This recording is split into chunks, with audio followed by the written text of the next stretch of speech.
नमस्कार दोस्तों, आपके अपने YouTube channel finance and banking ज्ञान में आपका स्वागत है। दोस्तों, आज के वीडियो का जो टॉपिक है ये है SBI पेंशन लोन के बारे में। जो कार्मिक राज्य सरकार या केंद्र सरकार के अधीन नौकरी करते हैं और पेंशन जाने के बाद में किसी भी अपनी जरूरत को पूरा करने के लिए जब उनको लोन की जरूरत पड़ती है तो SBI की जो पेंशन लोन की जो स्कीम है इसके अंदर आपका इंटरेस्ट रेट क्या रहता है, इसके अलावा आपको कितने साल के लिए मिलता है, मिनिमम एज मैक्सिमम एज, क्या क्या योग्यताएं मानी जाती है, कौन कौन से डॉक्यूमेंट मांगे जाते हैं, लोन कौन ले सकता है, यानी कि इस प्रकार के सभी आपके जो डाउट्स होंगे पेंशन लोन के बारे में सभी डाउट्स क्लियर आपके इस वीडियो के माध्यम से होने वाले हैं।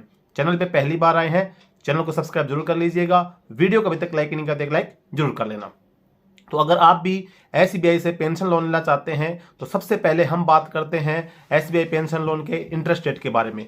वर्तमान में अगर हम इंटरेस्ट रेट की बात करें तो SBI के अंदर 11.15 आपका इंटरेस्ट रेट चल रहा है, यानी 11.15% आपका फिलहाल इंटरेस्ट रेट मिनिमम रेट है। उसके बाद में आपके सिबिल पे डिपेंड करता है, इंटरेस्ट रेट आपका इससे ज्यादा भी जा सकता है, लेकिन मिनिमम रेट की बात करें तो 11.15% आपका इंटरेस्ट रेट अभी वर्तमान में चल रहा है।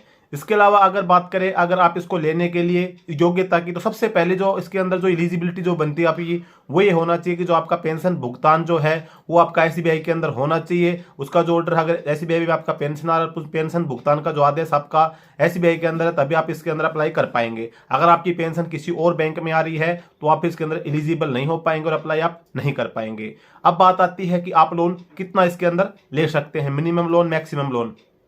तो मिनिमम तो आप कितना भी ले सकते हैं, 1,50,000 आप 60,000 जो भी आपकी रिक्वायरमेंट है ले सकते हैं। बात करें मैक्सिमम लोन की तो मैक्सिमम लोन जो है आपकी जैसे पेंशन के ऊपर डिपेंड करता है कि आपकी पेंशन कितनी बन रही है। आपकी जितनी पेंशन बनती है उसके 50% की EMI तक आप लोन ले सकते हैं। जैसे मान के चलो कि आपकी जो साधारण भाषा में आपको समझाऊं कि मान के चलो कि आपकी पेंशन 30,000 रुपये बन रही है तो 30,000 रुपये की आपका 50% हो गया आपके 15,000 रुपये। तो 15,000 रुपये की जो किस्त बनेगी इतने रुपए तक आप लोन इसके अंदर एलिजिबल है, इतना रुपए तक आप लोन ले सकते हैं। अब इतने रुपए के लिए मान लो 30,000 रुपये आपकी पेंशन है और 15,500 रुपये सॉरी आपका EMI कटेगी, तो लगभग वर्तमान में जैसे 11.25%, 11.15% की जो सभी इंटरेस्ट रेट है। तो आप ये मान के चलिए कि 5 से 6 साल के लिए इसमें मैक्सिमम लोन मिल रहा है तो आपको 1 लाख के ऊपर लगभग 2,000 रुपए की आपकी EMI बन जाती है। तो आपको लगभग 7.5 लाख रुपए के आसपास आपको इसके अंदर लोन मिल जाता है अगर आप 30,000 रुपए की पेंशन आ रही है। अगर आपकी 20,000 रुपए आ रही है पेंशन तो आपको लगभग 5 लाख रुपए के आसपास लोन मिल जाता है। अगर ज्यादा आपकी आ रही है तो आप उसकी देख सकते हैं, जो आपको पेंशन मिल रही है आपके अकाउंट में जो क्रेडिट हो रही है उसका 50% तक आपको SBI की तरफ से पेंशन लोन आपको दे दिया जाता है। इसके अलावा अगर हम बात करें जैसे भी आपका कोई और भी लोन चल रहा है जिसकी आपकी EMI जारी है तो वो भी इसमें काउंट होगी। ये नहीं है कि वैसे आपको 30,000 पेंशन मिल रही है और आप 15,000 रुपए की ऑलरेडी किसी 10-12,000 रुपए की आपको किसी और चीज की किस्त कट रही है, कोई और लोन आपने ले रखा है तो फिर वो आपका काउंट नहीं होगा। उसमें फिर आपको कंडीशन ये रहेगी कि भाई आपको उसके लिए फिर वो वाला लोन क्लियर अगर करेंगे तभी आपको इस हिसाब से लोन मिलेगा, नहीं तो फिर वो लोन भी अगर काउंट होगा तो फिर आपको लोन इसके अंदर कम मिलेगा, यानी कि आपकी पेंशन की 50% तक आपकी EMI बन सकती है। लोन लेने के लिए एज की अगर हम बात करें तो आपकी जो मैक्सिमम एज होनी चाहिए 76 से ज्यादा नहीं होनी चाहिए, 76 एज तक ही आपको लोन मिलता है। और लोन की जो चूकते करने की जो अवधि है इसके अंदर आपकी 6 साल तक आप इस लोन को ले सकते हैं मैक्सिमम, या फिर 78 वर्ष आपकी एज हो जाए। दोनों में से आप जगह से 76 साल में लोन ले रहे आपकी 78 ईयर्स एज होगी तो आपको 2 साल के लिए लोन मिलेगा। इससे अलावा अगर कम एज है तो आप कम एज में अगर लेते हैं तो मैक्सिमम आप 6 साल के लिए ले सकते हैं। वैसे 5 से 6 साल के लिए आपको ये पेंशन लोन मिलता है।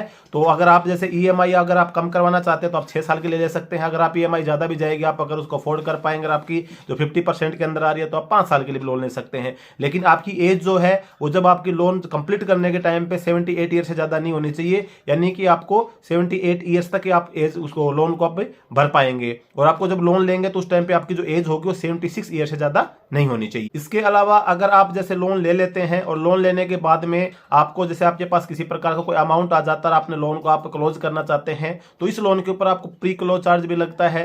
प्री क्लोजर चार्ज के अंदर बात करें हम तो यानी कि आप जैसे लोन का जो टाइम पीरियड होता है उससे पहले अगर आप लोन को क्लोज करते हैं, जैसे आप 6 लाख रुपए का लोन लिया, आपकी 2 लाख रुपए की किस्त आपकी कट चुकी थी, अभी आपका 4 लाख रुपए आपको और भरना है, तो वो 4 लाख रुपए मान लो आपके पास किसी से कहीं से आ गया, आपके किसी भी सोर्स से आपके पास पैसा आया और आप अपने लोन को अगर क्लोज करना चाहते हैं तो 3% आपको प्री क्लोजर चार्जेस के ऊपर लगेगा, यानी कि आपको जो 4 लाख रुपए बचा हुआ है उसका 3% आपको प्री क्लोजर चार्ज के रूप में लगता है। इसके अलावा इसके अंदर बात करें जैसे पारिवारिक पेंशन वाली, जैसे पारिवारिक आप पेंशन लोन लेते हैं तो इसके अंदर फिर आपको गारंटर की जरूरत पड़ती है। थर्ड पार्टी पे आप गारंटर ले सकते हैं, जैसे जिसकी पेंशन एसबीआई के अंदर ऑलरेडी वो भी आपकी गारंटी दे सकते हैं, उस टाइम पे आपको गारंटी की जरूरत इसके अंदर पड़ती है। बाकी अगर आप खुद पेंशनर है तो इसके अंदर आपके जो एलिजिबिलिटी जो मैंने बताई वही होनी चाहिए, फिर उसमें आपको गारंटर की जरूरत नहीं पड़ती। दोस्तों जहां तक मेरा विचार है, आपको लोन के संबंध में सभी डाउट्स जो पेंशन लोन के संबंध में आपके क्लियर हो जाएंगे। फिर भी अगर कोई ऐसा पॉइंट छूट गया हो जिसके संबंध में आपको जानकारी चाहिए, कमेंट करके जरूर बता सकते हैं, आपको कमेंट का रिप्लाई जरूर दिया जाएगा।